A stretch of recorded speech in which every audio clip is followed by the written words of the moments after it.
I went, oh, no. Ayeayereviews, here we go, we're back again, down at the coffin.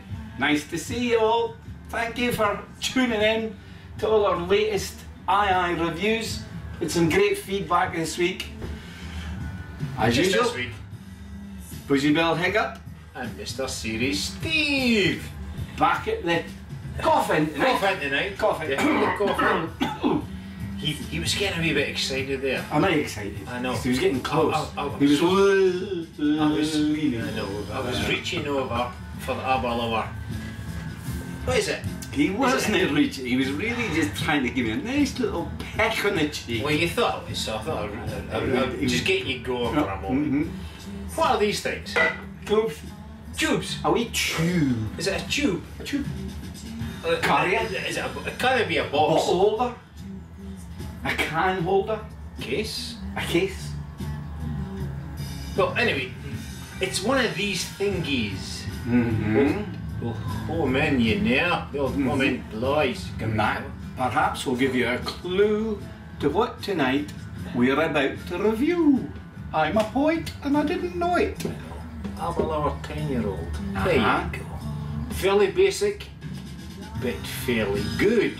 Very good. We've slopped some of this stuff in many occasions, but we've never got around to reviewing. Easy. We'll pull it back. There you go.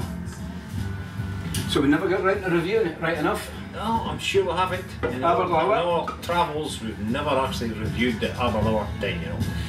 So Steve, you're the Highland healing manny. Well, I would say He knows where Aberlour is. Aberlour's very familiar with the area, I'm I would say about between 55 and 60 miles from where we are at this precise moment. Up the A96 to Keith and then, or Huntley, and then take a wee left, shooting through Dufton onto Aberlour, and then you reach this bonny little quaint village of Aberlour where Walker's shortbread is very famous shortbread throughout the whole world.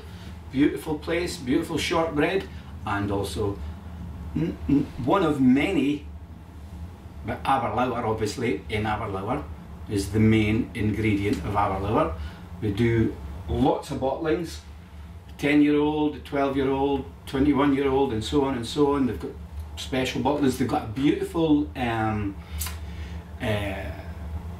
sightseeing. You can go in there and take a tour around the distillery. It's fantastic. It's about £6–7 quid, something like that. You get a nip on your way in and your way out and everything. Well worth the trip. Very good. And while you're up there, visit the Mash Tun, which is a beautiful, it's the old station,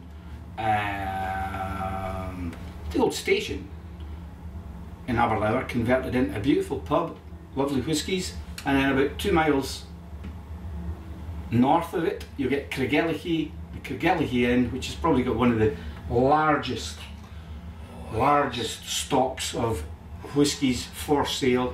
So up there, you've got Macallan's up the top of the hill, you've got Balvenie, you've got them all, Glenfarclas, they're all around you. But what we're on tonight is the Aberlour after Aberlour, the town. 10-year-old. And the only thing I'll add to that is it is classed as a Speyside whiskey. Exactly, it's right on the Spey. The River Spey flows right through, it's gorgeous. It's quite a wide part as well, it's quite one of the widest parts from memory of the Spey. It's a big bridge that spans across it, it's lovely. Beautiful area, get up there. So nice introduction, Steve. It's a bit of an introduction. Pat in the back, see that was worth a kiss. It was worth a kiss. Worth a kiss. You've had too many non-alcoholic lagers tonight. That's why you can't talk. Anyway, I've only had one. He has. The Aberlour is 10-year-old. Oh, sorry. Yeah, it's certainly it's a single malt. Cool. As we would say, it's a single malt whiskey, 10 years old, and we're just going to try it. Percent? Is it it's 40, if I recall. Okay. Yeah, 40 volume. So it's not high up there or anything like that. It's what you call the beer tatty in this part of the world. It's a whiskey that is A whiskey's got to be 40% before it's called a whiskey anyway. Apart from all the other things it's got to go through, like being 3 years old and all that stuff. If it ain't 40% minimum, it isn't a whiskey. No matter what you, if it's been in a bar for 50 years and gives out 39%, it isn't called a whiskey. Whiskey is 40 volume, aged minimum 3 years. There you go. So this is a 40 volume, 10-year-old, excuse me. Why that? Yeah. 40% volume. Did I say that already? Doesn't matter. Doesn't matter. It's that non-alcoholic lagers, isn't Kicking it? in. Kicking in. That's good. Pretty awful. So let's just pour some whiskey. Pour some and taste, yeah. Nice. Well, it's quite dark actually. Maybe darker than I expected. It's probably dark golden colour. Would you agree? Yeah. Dark Well, golden see, colour. this is the Yeah. Well, that's where your expertise comes in. Well, I'm not so sure of expertise, but perhaps because it's that particular colour being at 40%, it's probably either heavily influenced by sherry, or it's got a touch of caramel in it. I would suspect it's probably got a bit of both. I was going to agree there. Well, I do agree. It's simple as that. It doesn't say it hasn't got curling. It's alright. We've got K's in my... Back up my kids. Round 2. Give him a real beer. Colouring in it. It's very, actually. Is it? Colouring. Is it? It's a word. That's easy for you to say. Yeah. Say it again. Colouring. Without the R. No, it's not. It's got colouring in it, we suspect. Which is the caramel and the sherry. Yeah, it gives it a uniform kind of colour throughout, from bottling to bottling perhaps. But we don't know, but we suspect, and we probably won't even taste it. No. You know? So we'll taste the whiskey, but hopefully we're going to taste the caramel and the colouring that's in it. But anyway, that's where we are, in 2 nip glasses of the tulip variety. For those of you out there who think we're pouring it into wine glasses, if you want to pour a glass or a wine kind of glass, that's fine. But we prefer these tulip style glasses for tasting, and we think that's the correct thing to do. Gives you a nice, you know, tends to hold the aroma in it, tends to just grasp it a little bit so that when you do hold it to the nose, smells like a rose. Dip, dip here and a dip, dip there. Let's have a sniff right away. Cheers, guys. Good have Bill. Yeah. Okay. Toffee. Toffee I'm getting right away. First thing I get toffee. Well, that's maybe the caramel. Yeah. Unfortunately, or whatever. Toffee notes. Oily. Oily toffee. You're picking them up, Steve, aren't you? Honey. I just get the sweet caramel. Honey. Bees. Nice. It's like vanilla. Yeah. Vanilla. Right, yeah. It's nice. Anything else in there on the nose? I mean, we haven't had a whiskey tonight. We're not. It's just like, this is our way of describing it. We don't do pre-tasting and write them down and get all the notes together. Our style. The bottle has been opened. Yeah. It sits on my shelf up there. Bananas.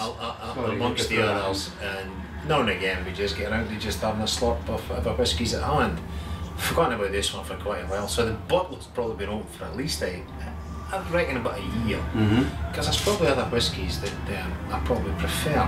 Because I'm airing off the sherry styled whiskies. You are actually, yeah. A wee bit, unless they're heavily sherried. Oh yeah. Which is perhaps with the new make, certainly a sherry cask in it, a mix of bourbon and sherry, or bourbon sherry finish, or whatever. But this is certainly a sherry whiskey. Got bananas there. I did shout that in. Yeah. Just as I got it. Just that, not an open banana, but the banana skin. That's what I got, like the real banana. Probably an overripe banana. Exactly. That's the sort of thing. Good. Nice. We have had a sherry influence tonight already, by the way. We've probably necked about half a bottle of medium I said a couple. Yeah, well, not a couple of bottles, half a bottle. See, he's my kind of guy. If he said a couple of bottles, then I'd have thought, bugger, I've got a bit of catching up to do. But yes, he's going to say, I've been necking his sherry. Yeah. And he's in a non-alcoholic beer. I've only had one non-alcoholic beer tonight. So I feel I'm drinking water. Yeah. And so we've got a light beer to go along with it as well. Did I really say I'm drinking non-alcoholic lager? Live on YouTube, you've just told the world you're a non-alcoholic lager. I'll slap you in the head. Please. But it's allowed, because it's better drinking non-alcoholic lager than...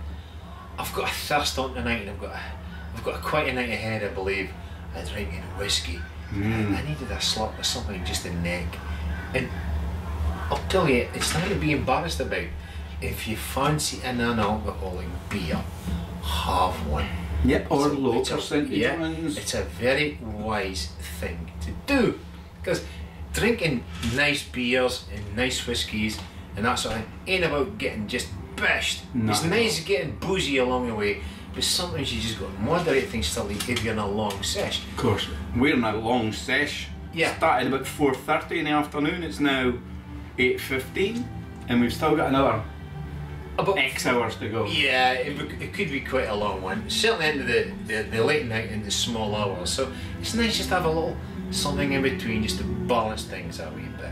So anyway, enough of that.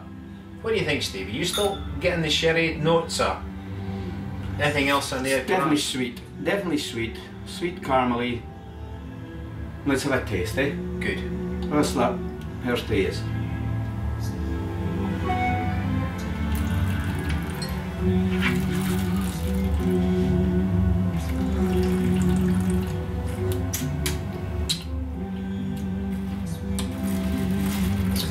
Beautiful room temperature, actually. Lovely room temperature to the whiskey, which I find important. I never put ice in my whiskey. I don't like it iced at all. I like it room temperature. No, that's good. Slight. We've expressed our description in the nose, which is sweet and everything else. It certainly is sweet. But it's got a nice, almost spicy, sharp, warm. Not as it travels down. Warm in the mouth, spicy in the mouth. Yeah. Slightly, maybe even. It's travelled to the spice. I wouldn't say apple, but or something like that. But there's a definite nice spiciness. Apple strudel.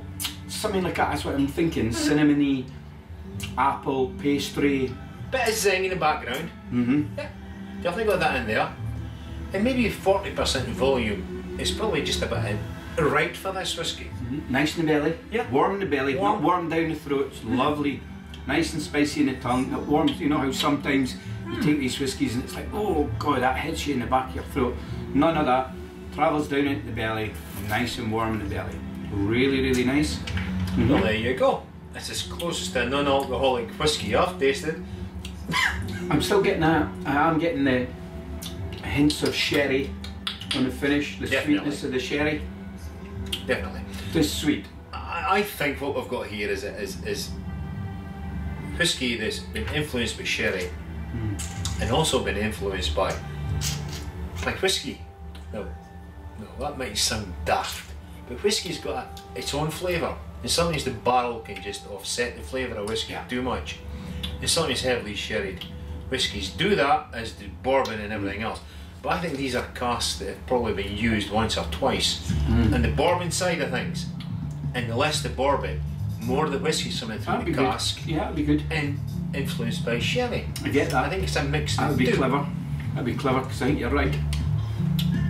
Yeah. You definitely get, when you draw it through your mouth and draw it through your front of your mouth.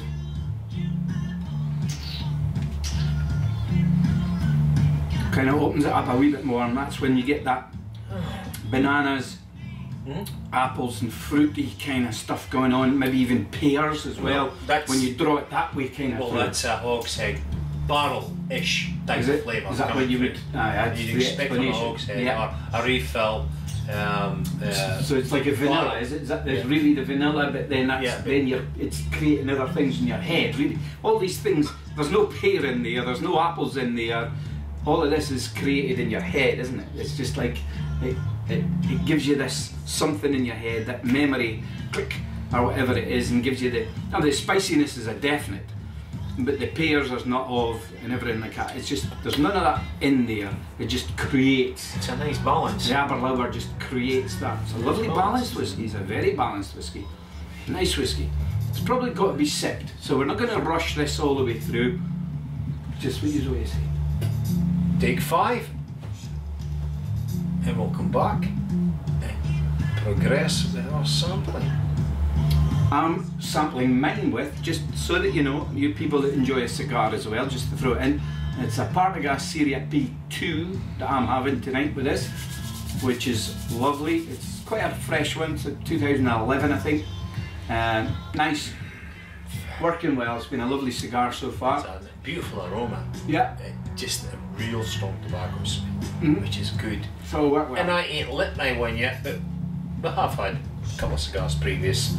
So I'm just going to light mine just shortly once I go to the toilet, because I'm starting to get itchy feet. Come on baby, light my cigar. White Malt. Well aye folks, there's his back. The coffee. A bit calmer than we were 10 minutes ago, half an hour ago. You see that with the cloud of smoke from about there up? See that? Nice. Chilling with a cigar and a lovely, lovely Aberlour 10-year-old whiskey. Pleasant whiskey. It has been really pleasant. Overall thoughts, Bill? It's apple strudel. If you ain't tasted apple strudel, go and buy some apple strudel, and that's in there in that glass, people. And a personal note, you had Cooter candy. Cooter candies. It's very much a caramel influence now. I'm not so sure if that's from the colouring that's in there, because it is slightly in the drying side. It's sweet, but yet it's dry. And caramel can do that. So I'm convinced there's a wee bit of caramel in there, just messing things around a wee bit. But that's okay if that's what you like. Not a problem. Connoisseurs out there might think, well, bugger that. But hey, we're not connoisseurs. We just like to drink nice things, and this is a nice thing. It's a nice thing to drink. A nice thing. Easy. Nice whiskey. The only extra note that I picked up on it, and actually was the most obvious one, that water. Just as if there's been a couple of drops of water put in it. It's simple, but it's actually there. There's no water put in here. There is, obviously, in the manufacturing of the thing. And it's got a little... Yeah, he's quite right. It is 40 volume, remember, so it isn't particularly strong. If you cut through the spiciness, once you cut through that, it just leaves you with this nice water, fresh water. You don't need to add water to that at all. It leaves you with that nice, obviously, Speyside water, whichever hills, I think it is off the Speyside. Beautiful. It'll be coming down off the hill into this bay. I'll have to find that out for you. Overall, it's a delight. I'm not into sherry whiskies, bourbon mix, but that doesn't matter. It tastes okay for me. How do we rate these again? I'm forgetting how we rate whiskies. It's been a while since we've done a whisky review, so do we rate them in the same way as we do the cigars? Do we do it out of 100 or do we do it out of 10? I forget how we do. Let's do it out of 100. If it's out of 10, it's a 9 out of 10. If it's out of 100, it's probably about 87. Cool. For me. Yeah, I would agree with that. But that's only my opinion, people. No, you make your own mind up about these things. And thank you. It's one of the cheaper buys out there. It isn't expensive. You might get a very good deal if you're in Britain in some of the supermarkets. If you're not in Britain, you might get a better deal because the tax implications, the tax buggers up. Yeah. Maybe a £30 bottle of whiskey where we are, maybe it costs you 20 or 15, wherever you are, I have no idea. But I think you can pick it up sometimes around the £25 mark-ish. It's probably its average price. Sometimes it's as expensive as £32. Don't know why. It shouldn't be £32 really. If you're in a whiskey shop, then you expect to pay a bit of a premium, because that's what they do. If in a supermarket, it might be a slight loss leader at the time, and pick it up for 20 odd pounds. I dare say in London for a nip you'll pay £4 plus for it, because all your nips down there in London are. You probably pay £3 up here, maybe ish, less than that. Something like that. But perfectly slurpable, and I would recommend it. There you go. Is it right? Did we used to do the recommendation skip? Well, excuse me, having hiccups. Boozy Bill hiccups. It's called Boozy Bill hiccup for anything. For nothing. These hiccups. Hiccuping. Got the hiccups. So, yeah. Would you buy a bottle?